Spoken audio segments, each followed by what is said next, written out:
Bienvenue à vous déjà. Donc je me présente rapidement. Je suis Alain Damanti, je suis ingénieur pédagogique chez Mandarine Academy et je travaille principalement sur les applications Office 365.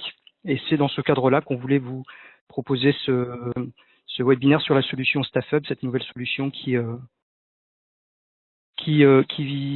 vient de sortir Microsoft.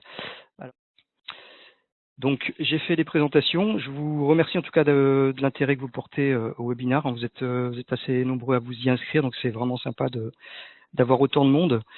Donc, on est là ici une demi-heure ensemble pour parler de cette nouvelle application que Microsoft a proposée dans Office 365, qui s'appelle StaffHub. Et on a intitulé cette session digitalisation des équipes terrain. Et donc, vous allez vite comprendre pourquoi on l'a intitulé comme ça. Donc, je vais vous présenter tout d'abord le plan rapidement. On va faire ça en 4 points. Tout d'abord, on va faire une petite passe sur la genèse du produit. Donc pourquoi StaffHub, pourquoi Microsoft a souhaité atteindre un public qu'il n'avait pas l'habitude d'atteindre. Ensuite, on verra les usages et bénéfices de StaffHub. Et puis, on passera en mode démonstration. Donc, ça prendra à peu près 20 minutes, je pense, cette partie-là, la partie démonstration sur la partie manager et la partie également des utilisateurs, puisque c'est une application qui va avoir 2 facettes, une pour les managers, une pour les utilisateurs. Donc l'objectif de ce webinaire, c'est de vous donner une vue d'ensemble de cette solution, si vous ne la connaissez pas encore, et appréhender donc les avantages de cette solution. Alors très rapidement, donc la genèse du produit, donc le pourquoi StaffHub a sorti cette application qui sort un petit peu du lot par rapport à ce qu'on a l'habitude de voir. En fait, c'est à partir de 3 constats que Microsoft a décidé de mettre en place cette application. Donc, dans sa politique jusqu'à aujourd'hui, et par la force des choses, Microsoft s'est toujours adressé aux utilisateurs bureautiques, donc qui sont grosso modo dans les comités de direction, qu'on appelle également l'école blanc, et les employés de bureau, qui sont depuis des années, qui font toute l'attention des éditeurs, et ce qui est tout à fait logique, c'est les plus gros consommateurs d'applications bureautiques. Donc ces 2 catégories d'employés ont déjà pris le virage de la transformation numérique, et ça depuis plusieurs années maintenant. Et de l'autre côté, il y a les employés et salariés de terrain, donc qui sont, on a mis quelques exemples ici, les vendeurs, les équipes médicales, les services clients, les ouvriers, les personnels d'hôtellerie, etc., enfin tous les gens qui travaillent vraiment sur le terrain au contact de la clientèle. Et on s'aperçoit alors que dans ces 3 grandes familles, les employés de terrain, qui ont été un petit peu laissés de côté, sont pourtant la plus grosse majorité des employés. Ça représente en général 80% de la masse des employés, alors que ceci ne représente que 20%. Alors ça, c'est le premier gros constat que Microsoft a fait en se disant, bon, je pense qu'on a oublié une grosse partie de personnes auxquelles on ne propose pas grand-chose en termes d'application. Ce qui est quand même un petit peu dommage à l'ère du numérique. Alors, en partant de ce premier constat, il y en a eu un second, c'est que finalement, ces gens-là, ces salariés-là, la transformation numérique les a déjà touchés. Alors, pas forcément dans le milieu professionnel, mais souvent sur le plan personnel, avec bien sûr l'avènement du smartphone, notamment. Et ils deviennent également des gros consommateurs d'applications réseaux sociaux que vous connaissez bien, Facebook, WhatsApp et bien d'autres. Donc ça, c'est le deuxième constat. Le troisième constat que Microsoft a fait, c'est de se dire, bon, finalement, cette population, elle est quand même importante parce qu'ils sont les premiers à être en contact avec les clients. Ils sont les premiers à représenter, du coup, l'image de la société, l'image de marque de la société. Et ils sont les premiers à être au contact des produits. Donc, c'est quand même 3 notions qui sont super importantes. Et malgré cela, ils sont en général déconnectés du reste de l'entreprise. Donc, ils ne sont pas équipés forcément de PC, ils n'ont pas forcément de boîte mail, on ne leur propose pas grand-chose. Parfois, il y a un PC pour toute une équipe ou tout un magasin. Donc, ils sont un petit peu déconnectés du reste donc des cols blancs et de tous les gens qui travaillent dans les sièges ou au bureau. Ils sont également souvent mis sur le second plan au niveau de la formation, des bonnes pratiques et des procédures, parce que forcément, comme tout le monde, il manque aussi de temps, et puis c'est parfois compliqué de les monopoliser. Par exemple, une journée de formation ou plusieurs jours de formation pour un magasin, ça veut dire fermer le magasin ou remplacer les gens. Donc c'est un peu compliqué de les former ou de leur tout simplement de leur relayer de l'information ou tout simplement des ressources. Et en règle générale, ils utilisent encore des manuels qui sont obsolètes et dépassés. Donc quelques exemples dans l'hôtellerie aujourd'hui, c'est encore très c'est pas occasionnel encore de voir des plannings papier ou des tableaux accrochés au mur avec le planning de la semaine. Et donc, comble un peu les salariés dans ce cas-là, qu'est-ce qu'ils font? Ils vont prendre une photo, par exemple, et puis se l'envoyer par WhatsApp pour avoir une trace de ce planning plutôt que de le noter. Ou pour certains qui n'ont peut-être même pas de smartphone, vont devoir le noter sur un papier, donc, ce qui n'est pas du tout pratique. Si on change de planning, vous imaginez tout de suite l'organisation derrière. Il va falloir rappeler tout le monde pour dire voilà, ça a changé, venez reprendre une photo. Bon, c'est pas pratique. Et donc, on a plein d'exemples comme ça. Ou par exemple, quand ils sont en formation, on va encore leur distribuer des notices papier, ce qui n'est pas très pratique et difficile à mettre à jour. Donc voilà, partant de ces trois constats-là, Microsoft a souhaité proposer une solution et c'est comme ça que StaffHub est né. Donc ce qu'il faut savoir également, c'est que c'est l'une des premières applications où Microsoft a développé de zéro, donc ce qui n'est pas dans ses habitudes. Donc Microsoft est vraiment parti d'une feuille blanche et a travaillé directement avec des utilisateurs pour connaître leurs besoins directs. Donc l'application, elle va avoir du coup deux pendants, enfin deux facettes. Elle va avoir la facette manager, puisque qui dit travailleur de terrain, dit forcément manager au-dessus qui va gérer l'équipe. Donc on a une application qui est une application online. Donc il n'y a pas de client lourd pour le moment pour StaffHub. Donc ça, c'est la partie manager qui va permettre de gérer bien sûr son équipe et son planning et tout ce qui va avec. Vous verrez un petit peu le détail tout à l'heure. Et on a la partie utilisateur. Donc il y a une application mobile. Bon, bien sûr qu'on va retrouver sur les stores. Vous pouvez télécharger une version Android, Windows Phone, iPhone. Enfin tous les standards sont représentés. Et donc tout ça, on va pouvoir en bénéficier dans Office 365 à partir de la licence F1.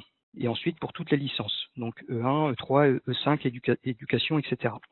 Donc à partir de la plus petite licence, on peut inscrire ces utilisateurs pour l'utilisation de StaffHub. Donc ce qu'il faut savoir également, c'est qu'on n'est pas obligé de créer un compte Office 365 complet. Si la personne ne va utiliser que StaffHub, on peut simplement à partir d'un numéro de téléphone et d'une adresse mail, on va pouvoir créer en fait cet accès à l'application. Alors ensuite, donc les usages et les bénéfices de StaffHub. Donc il y en a trois, il y a vraiment trois grosses parties.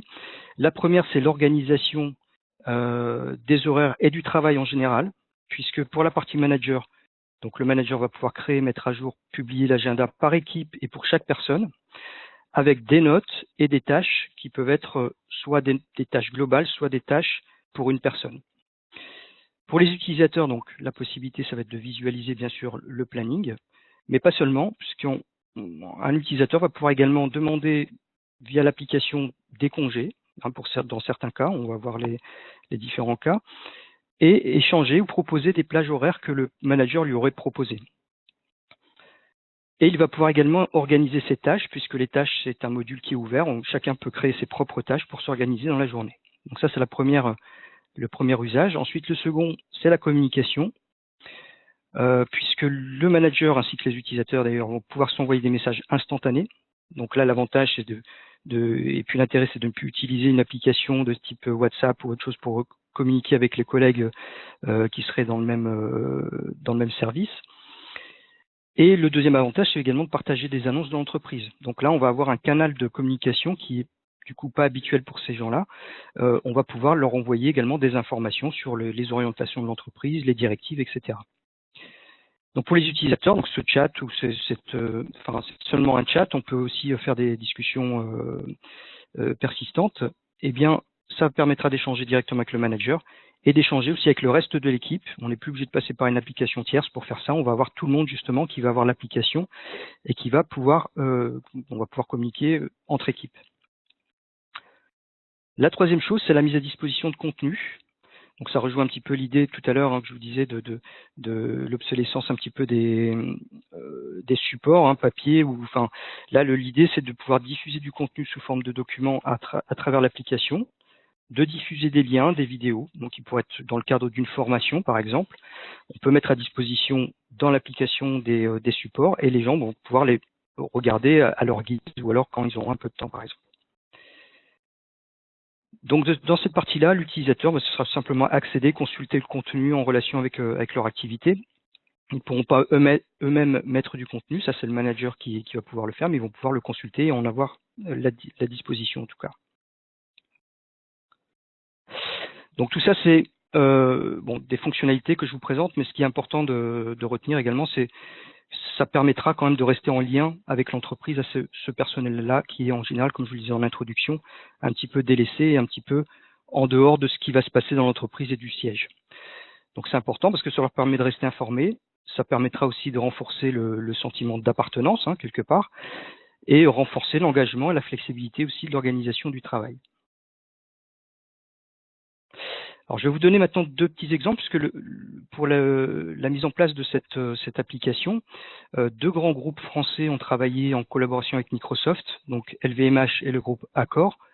Donc, ils ont participé à l'élaboration de l'application StaffHub et ils ont été plus loin parce qu'ils ont réalisé également des tests en grandeur nature sur un panel d'utilisateurs. Donc, les vendeurs magasins pour LVMH et le personnel d'hôtel pour Accor Hôtel, dont je vais vous parler un peu plus précisément. Et donc pour mesurer l'impact d'une telle application dans leurs équipes, sur leurs équipes terrain. Donc Marc Champsor, qui était là lors d'un séminaire organisé par Microsoft, nous expliquait que lui également était parti du constat que dans l'entreprise, dans le cadre du travail dans les hôtels et dans les restaurants, les équipes communiquaient déjà entre eux au travers d'applications grand public, mais dans le cadre de leur travail.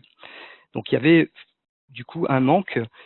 Mais ça permettait quand même de communiquer, les équipes pouvaient communiquer de cette façon-là. Si par exemple ils avaient rencontré un problème dans la journée dans un hôtel, ils envoyaient un message WhatsApp à leurs collègues pour leur signaler. Bon, ce qui n'était pas pratique, c'est que déjà en termes de sécurité, etc., c'est pas une application qui est forcément que tout le monde va posséder. Donc voilà, ça posait des problèmes. En tout cas, il y avait quand même déjà une demande ou un manque. Donc à partir de là, ils se sont dit pourquoi pas proposer cette application qui répondrait à certains besoins. Donc c'est ce qu'ils ont fait sur un panel d'hôtels. Donc environ 281 hôtels ont été déployés avec l'application StaffHub. Alors quand je dis déployer, c'est plutôt proposer, parce qu'il n'y avait pas volonté d'imposer cette application. L'intérêt c'était de voir un petit peu s'il y avait justement si ça prenait, si cette application pouvait avoir un intérêt chez les utilisateurs. Et donc c'est comme ça qu'ils l'ont joué. En fait, ils ont proposé aux managers d'utiliser cette application à leur guise, sans les forcer, sans leur imposer. Et donc avec un peu de recul, après 6 mois, ils se sont rendus compte, alors notamment sur un pays qui a été un petit peu plus impacté, puisqu'il y a un peu plus d'hôtels pour lequel StaffHub a été proposé, que très très vite, les utilisateurs ont adopté l'application et ont commencé à l'utiliser.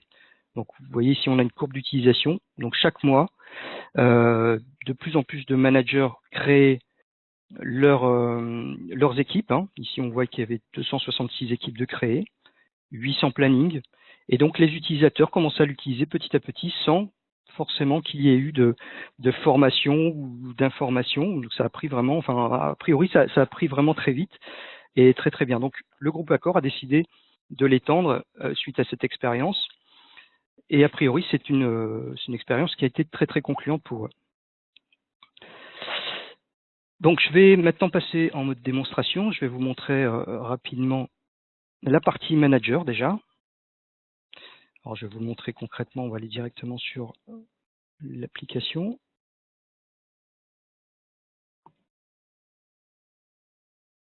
Donc StaffHub, vous allez le retrouver dans les applications Office 365. Alors si vous ne la retrouvez pas ici, bon, comme moi je l'ai déjà utilisée, elle va s'afficher ici. Par contre, vous pouvez aller dans Explorer vos applications et aller la chercher dans la liste.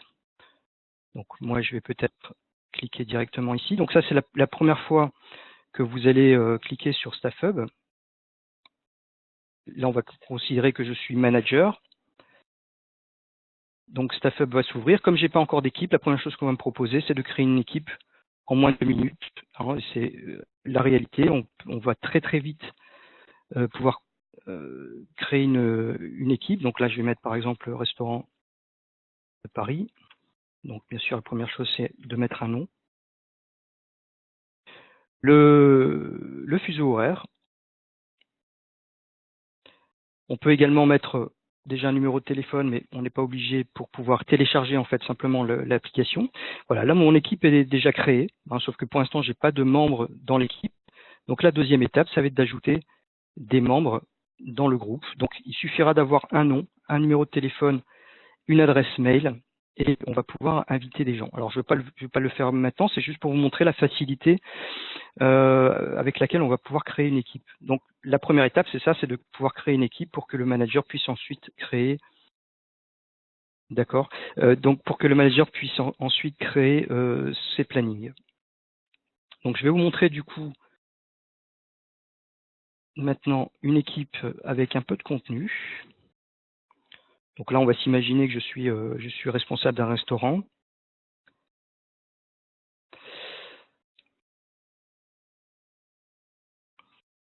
Voilà, donc une fois qu'on a invité les membres, ils vont recevoir tout simplement un SMS.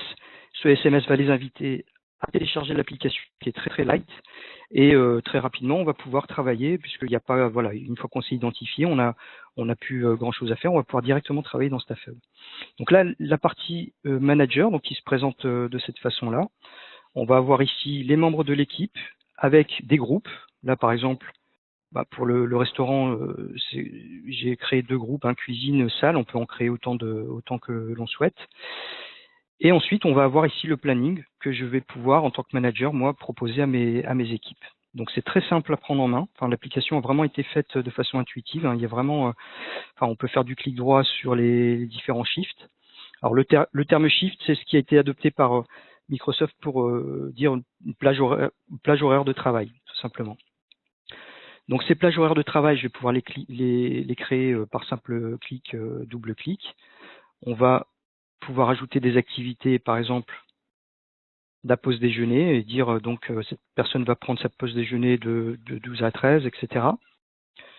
Une fois qu'on a créé un planning, on va pouvoir le dupliquer, le copier le planning pour la semaine suivante, par exemple.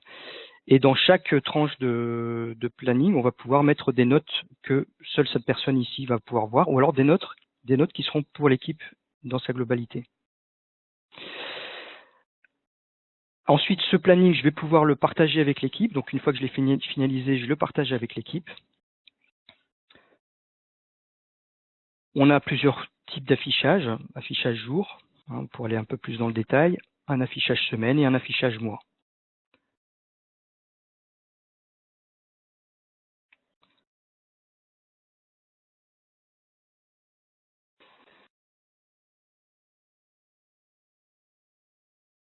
Donc, pour ceux qui continueront parce que, bon, voilà, comme par exemple dans le groupe hôtel, on n'a pas voulu imposer l'application, donc il y a des gens qui vont peut-être continuer à consulter le planning papier. À ce moment-là, le planning, on peut l'imprimer quand même à partir de StaffHub, donc ce qui permet quand même d'avoir une sortie papier et en même temps la diffusion sur l'application. Donc dans l'application, ensuite, on va avoir ici la gestion de l'équipe, donc qui est très très simple. Une fois qu'on a invité des gens, on va pouvoir les gérer. On peut nommer quelqu'un comme administrateur. On peut être 2, par exemple, à pouvoir gérer le planning. On a une partie fichier, donc pareil, qui est très très simple à utiliser. Donc à partir du moment où je poste un fichier ici, ça va être publié directement et diffusé pour les utilisateurs sur leur application mobile. Donc la partie fichier, c'est ce que je vous disais, par exemple si on a une formation, on peut aller mettre un document sur la prévention des risques en cuisine que tout le monde pourra consulter quand il aura le temps. On peut mettre également des liens vers des vidéos. Et donc ça, on va pouvoir le faire avec l'ajout d'un fichier, ajout d'une URL, donc très très simplement également. À partir du moment où c'est diffusé, c'est instantané, les personnes reçoivent une notification et elles vont pouvoir consulter cette ressource. Voilà, donc vous voyez quelque chose de très très simple. Après, on peut être amené à gérer plusieurs équipes. Donc on va pouvoir ici créer une deuxième équipe, une troisième, etc. Dans la gestion de l'équipe, dans les paramètres de l'équipe, on va pouvoir en changer le nom, bien sûr. Et on va pouvoir activer des petites options que je vous présente très rapidement, mais qui peuvent avoir quand même tout leur intérêt. On a une notion de pointeuse, donc vous verrez quand je vais vous montrer la partie utilisateur. Les utilisateurs peuvent lancer une pointeuse, c'est-à-dire un minutage en fait quand ils vont démarrer leur shift, c'est-à-dire leur plage de travail, et ils vont pouvoir la désactiver. Et donc ici, je vais pouvoir entrer quelques paramètres, comme par exemple ici l'emplacement de pointage, si mon restaurant est à cette adresse. C'est pour éviter que les gens en fait commencent à pointer alors qu'ils sont encore chez eux.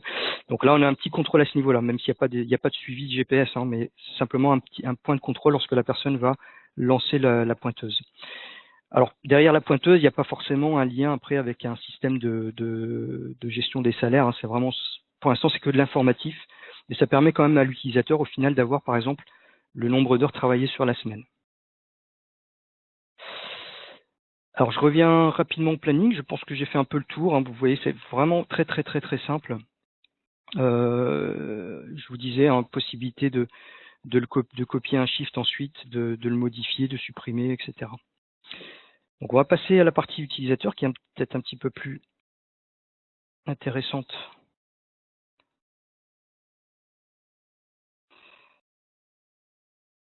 Alors je vous demande juste un petit instant, le temps que l'application se réveille, voilà. Donc là j'ai pris l'application sur un iPhone, donc ça c'est la partie du coup utilisateur. La partie utilisateur, donc là je suis Oliver, je suis cuisinier dans le restaurant que je viens de vous montrer.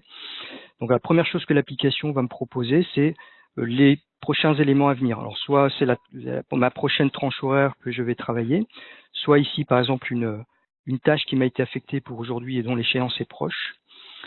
Et donc ici la fameuse pointeuse que je vais pouvoir activer également.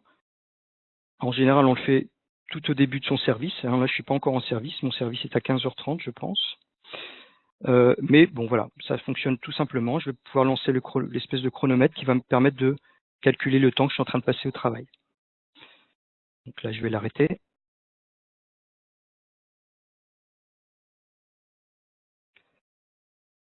Donc ça c'était la pointeuse.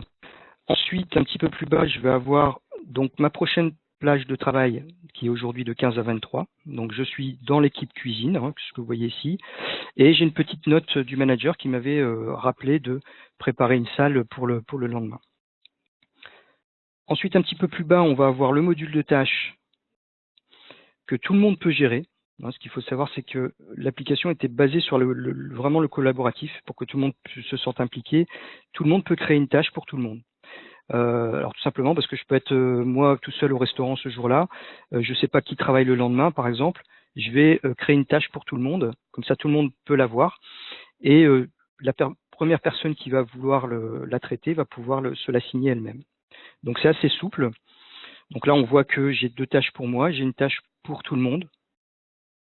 Ensuite, un petit peu plus en dessous, je vais voir également les personnes qui sont au travail actuellement. Donc ça peut être pratique pour envoyer, par exemple, un message instantané en disant attention, un problème aujourd'hui sur la route, quoi que ce soit. Donc on a la vue sur les personnes qui sont au travail et les personnes qui sont de la même équipe, bien sûr. Ensuite, on a la partie planning. Alors, je vois qu'il y a pas mal de questions. Alors, je ne veux peut-être pas y répondre de suite. En tout cas, on va reprendre tout ce qu'il y a dans le chat. Et si on n'a pas l'occasion d'avoir un peu de temps en fin de session, on y répondra par mail ou par FAQ, puisque ma collègue va vous envoyer un mail à tous les participants. Le lien, il y aura un lien qui vous permettra de revoir la session en enregistrement. Et on y ajoutera les réponses qu'on pourra vous donner. Donc voilà, donc là j'ai cliqué sur le deuxième onglet qui est la partie planning où je vais avoir une vue sur mon planning complet, bon en tout cas complet sur ce que le manager a bien voulu programmer pour moi.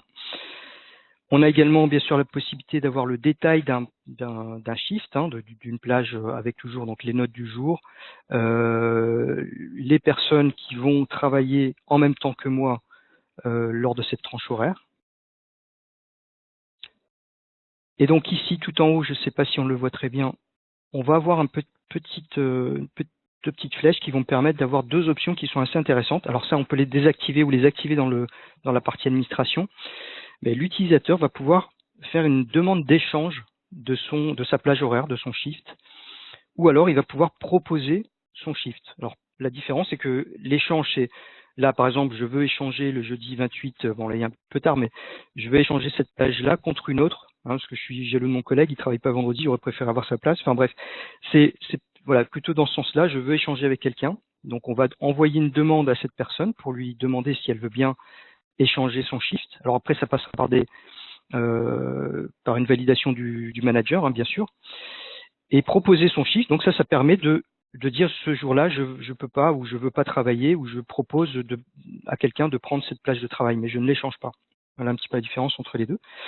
Donc là, si je l'échange, je vais pouvoir sélectionner le shift de quelqu'un d'autre. Donc je vais avoir la vue complète sur l'équipe et les gens qui travaillent en même temps que moi. Et donc je vais pouvoir choisir quelqu'un pour cet échange. Donc je vais envoyer la demande. Voilà, donc ensuite, vous voyez, il y a bien tout un processus. La demande a été envoyée. On attend la réponse d'abord de la personne à qui j'ai envoyé cette demande. Et ensuite, on attendra la réponse du responsable. Et ensuite, il y aura le planning qui va se mettre à jour automatiquement. Donc ça, c'est des fonctions assez intéressantes qui permettent, après, bien sûr, il faut être un petit peu en accord avec tout le monde, et en tout cas, donner cette possibilité aux gens de pouvoir demander des échanges. Donc voilà, ça c'est une première chose. Ensuite, on a ici les demandes qui sont en cours, qui sont déjà terminées. Vous voyez que j'avais déjà fait une demande d'échange avec un collègue qui a été approuvé.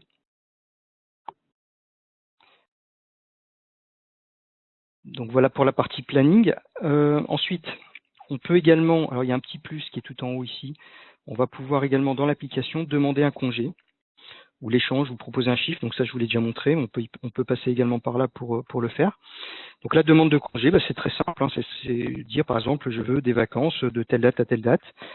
Donc là, pareil, le manager va recevoir la demande et il va pouvoir voir ensuite dans son planning que cette personne a demandé un congé, que lui-même l'a approuvé. Alors c'est pas non plus, c'est plus un côté pratique, c'est pas non plus hyper officiel de demander, de faire une demande de congé. Ça passera également peut-être par les parties RH, mais ça permet quand même de s'organiser du coup dans le travail et en tout cas de pouvoir demander des congés à travers l'application.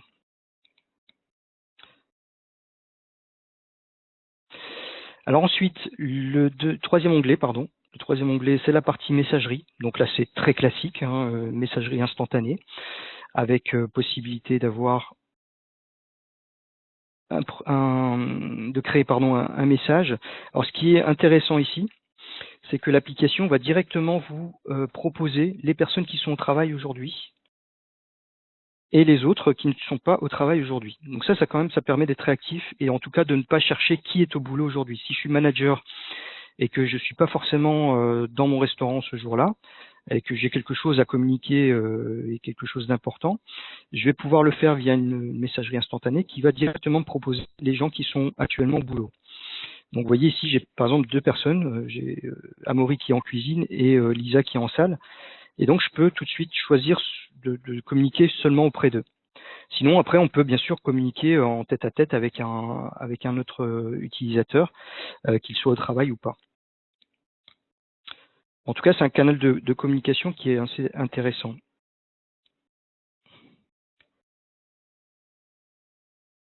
Donc le quatrième onglet, c'est la partie fichier, la partie mise à disposition du contenu. Donc ce que je vous ai montré tout à l'heure dans la partie manager, où on pouvait poster des vidéos, des documents. Donc les documents, ça peut être du Word, du PDF, toutes sortes de documents, qui vont pouvoir être ouverts directement dans StaffHub. Donc là, je pense que j'ai une vidéo et j'ai un PDF. Donc le PDF, on va pouvoir le consulter directement, ce qui permet quand même d'avoir une version numérique du document si je veux le consulter. Donc, par contre là-dessus, l'utilisateur il n'a pas la main du tout, il peut faire que de la consultation, on ne peut pas supprimer ou envoyer soi-même des... alors y a-t-il des liens vers Outlook ou Skype? En fait, il y aura des liens forcément avec Office 365. Bon, je réponds rapidement à cette question parce qu'elle est intéressante. Il y aura forcément des liens avec Office 365. Ce qu'il faut savoir, c'est que quand vous créez une équipe dans StaffHub, ou vers Teams, effectivement, vous allez créer un groupe Office 365 en fait. Derrière, c'est bien le moteur, c'est Office 365. Donc, quand vous créez une équipe dans StaffHub, ça devient un groupe Office 365 qui va être quand même un peu particulier, mais finalement, c'est quasiment la même chose. Et effectivement, il va y avoir des passerelles entre Teams et StaffHub, puisque le manager lui-même, par exemple, il va pouvoir retrouver son équipe dans Teams, parce que lui-même, il a peut-être un PC, et du coup, c'est plus facile pour lui. Et les messages, il va pouvoir les envoyer de Teams, et ça arrivera ici dans la partie messagerie. Donc oui, il y aura des passerelles. Alors, je pense que c'est une application qui va beaucoup évoluer dans le futur, et donc tout ça va certainement arriver très rapidement, les liens avec Outlook et autres applications Office 365. Donc voilà, la partie fichier elle est assez simple à comprendre. Hein. Voilà, c'est simplement de la consultation, mais ça permet quand même, c'est quand même quelque chose d'important puisque ça permet de communiquer auprès de ces utilisateurs-là, et ça permet d'éviter le papier, quoi, surtout. Ensuite, on a la partie activité. Donc ça, c'est tout simplement un peu comme vous avez dans Teams, c'est tout ce qui va être notification à partir de l'application, lorsqu'on vous a attribué une tâche, lorsqu'on vous a ajouté un planning, etc. Eh bien, ça va venir s'alimenter également ici.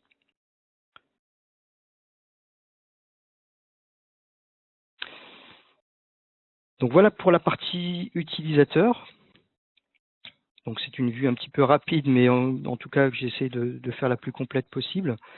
Je vais revenir quelques instants sur mon PowerPoint.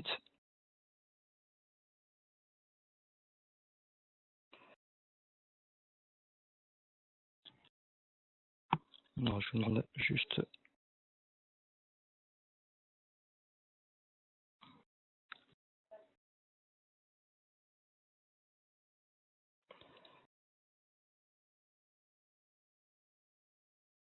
Excusez-moi, je bidouille un peu. Voilà.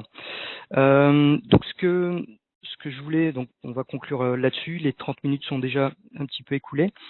En conclusion, ce que je peux vous dire, c'est que je pense que c'est un vrai levier pour la digitalisation des équipes terrain. C'est vraiment où il y avait un manque réel là-dessus. L'application, elle est très très simple à prendre en main, donc je pense que les utilisateurs n'auront pas de mal à l'adopter. C'est ce qui est important aujourd'hui, hein, que les utilisateurs utilisent. Les applications qu'on leur met, là il y a un vrai manque, il y a un vrai besoin. Ce sont des gens qu'on a un peu oubliés pendant des années. Donc voilà, il y a un vrai créneau, et je pense que beaucoup de sociétés seront intéressées par cette application, et de par sa simplicité également. Alors ce qu'il faut savoir, c'est que Microsoft mise beaucoup également sur cette stratégie pour conquérir ce personnel. Et l'application, comme je vous le disais, elle en est à ses tout débuts, donc très probablement beaucoup d'améliorations et d'évolutions seront proposées par Microsoft sur cette solution. Alors pour aller un petit peu plus loin, sur le MOOC, donc par lequel vous êtes arrivé, il y a 3 vidéos actuellement sur. Donc si vous cliquez sur le webinar par lequel vous êtes passé. Alors j'essaie de répondre en même temps à quelques questions. Si l'application n'est pas visible chez vous, c'est possible que l'administrateur l'ait désactivée. Donc il faut quand même que l'administrateur autorise l'utilisation de cette application-là. Donc l'administrateur Office 365 a la possibilité de masquer complètement cette application, comme toutes les autres d'ailleurs. Donc il faut au moins activer la possibilité d'utiliser. Ce que je voulais vous dire, donc, c'est que dans le webinar que vous avez suivi, il y a 3 situations d'usage qui ont été réalisées il n'y a pas très longtemps, donc qui couvrent un petit peu ce que je vous ai montré, mais peut-être de façon un peu plus ludique. Et donc, vous pouvez les consulter éventuellement si ça peut vous donner des idées, ou pour présenter l'application vous-même à votre personnel ou à votre direction. Donc ça, c'est une première chose. La deuxième chose, c'est que je vous propose de passer éventuellement par la partie Mon compte quand vous êtes sur le MOOC, pour que vous puissiez nous laisser un petit peu vos ressentis. Donc pour ça, il faut aller dans la partie Mon compte. Dans la partie Mon compte, vous avez la partie l'onglet cours. Et là, vous allez retrouver en fait tous les webinars ou les cours auxquels vous avez participé. Et vous avez un petit bouton évaluation. Donc ça serait vraiment super sympa de nous laisser un petit peu votre sentiment. Alors les notes globales d'animation peut-être, si vous avez envie. Mais en tout cas, voilà, sur quel sujet vous souhaitez vous être formé, et votre commentaire par rapport à la session. Ce qui nous intéresserait surtout de savoir, c'est est-ce que d'après vous, il y a du potentiel? Est-ce que vous souhaitez avoir des formations là-dessus, ou des choses un peu plus complètes? Il y aura certainement une formation pour la partie manager qu'on va vous proposer dans quelques temps. On y travaille déjà, donc sur le MOOC, il y aura certainement un cours pour la partie manager. Pour la partie utilisateur, comme je vous disais, ça nous paraît un petit peu c'est tellement simple et tellement facile à prendre en main que ça ne paraît pas évident de faire une formation là-dessus. Donc voilà, il y aura certainement dans le MOOC un cours très prochainement. En tout cas, on vous avertira avec les newsletters. Voilà, très bien. En tout cas, je vous remercie tous de votre participation. Je vois qu'il y a eu pas mal de questions effectivement dans le chat, donc on va les reprendre. De quel admin parle-t-on? L'admin Office 365. En fait, l'admin Office 365 a la main sur la partie StaffHub également. Il n'y a pas beaucoup de paramètres pour StaffHub dans la partie admin, mais on peut au moins l'activer ou la désactiver, cette application. Alors, je n'ai pas l'application StaffHub, oui, ça je l'ai vu. Utilisateur de terminus personne peut-il consulter hors connexion? Oui, il me semble que oui. Alors, je suis pas certain de je suis pas certain de ma réponse.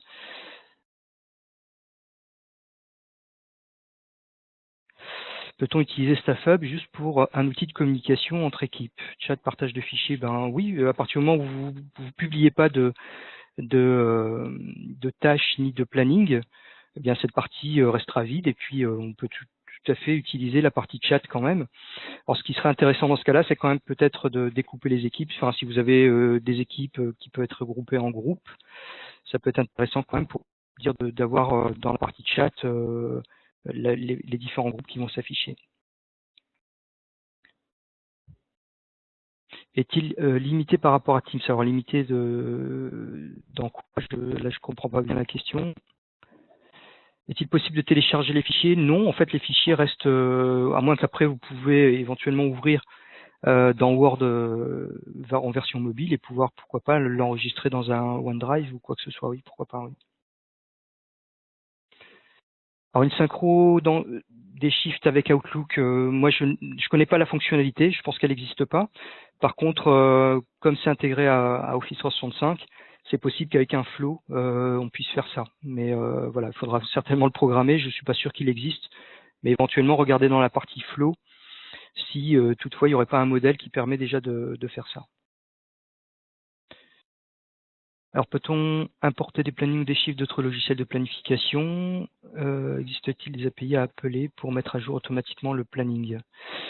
Bon, sur la première partie de la question, je ne saurais pas vous répondre. Je ne pense pas qu'on puisse importer des plannings. Existe-t-il des API? Alors, il existe des connecteurs, mais voilà, il faut creuser, il faut aller sur les sites de Microsoft pour voir un petit peu les connecteurs disponibles pour StaffHub. Mais il y en a, c'est sûr.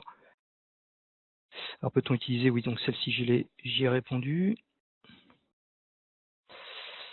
Pour l'envoi des messages.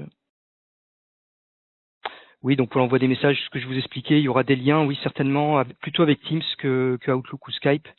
Mais du fait que c'est un groupe Office 365 qui est derrière le groupe, l'équipe, StaffHub, je pense qu'il doit y avoir également possibilité d'envoyer des mails à partir d'Outlook vers le groupe qui certainement atterriront dans la partie messagerie. Alors, sous quelle forme peut-on récupérer les données? Il y a un format CSV qui permet de récupérer les temps de pointage. Donc ça, c'est côté manager. Et donc c'est simplement, c'est un fichier CSV qui permet de faire ça. Alors un client lourd, donc sur Mac ou PC, non. Il n'y a pour l'instant pas de client lourd de l'application. Je vous le disais en introduction, c'est que la partie online et l'application mobile qui existe aujourd'hui. Alors, quelle est la différence avec les réunions dans Calendrier et dans Teams? Je dirais que c'est le mode de diffusion. Ici, ce qui est important, c'est que ce soit une application mobile. Alors, effectivement, vous allez me dire, il y a une version Teams, mais je pense que vous avez vu qu'il y a quand même des fonctionnalités qui sont assez spécifiques, comme l'échange de shift. Donc, c'est ça qui est intéressant, à mon sens, et c'est peut-être la différence avec les plannings Outlook, où là, tout le monde peut-être aurait la main dessus, alors que là, on a vraiment la partie manager et la partie équipe qui est bien différenciée. Oui, après, c'est des problèmes, l'image et les fichiers, ça marche par téléphone. Ok, je pense que j'ai à peu près fait le tour des questions. On va reprendre ça quand même éventuellement, et puis on essaiera de voir si on a répondu à tout. Voilà, je vous remercie. On va s'arrêter là. Je vous remercie beaucoup de votre participation, et puis je vous propose de se revoir dans un autre webinaire peut-être. En tout cas, une bonne fin d'après-midi à tous et à très bientôt. Au revoir.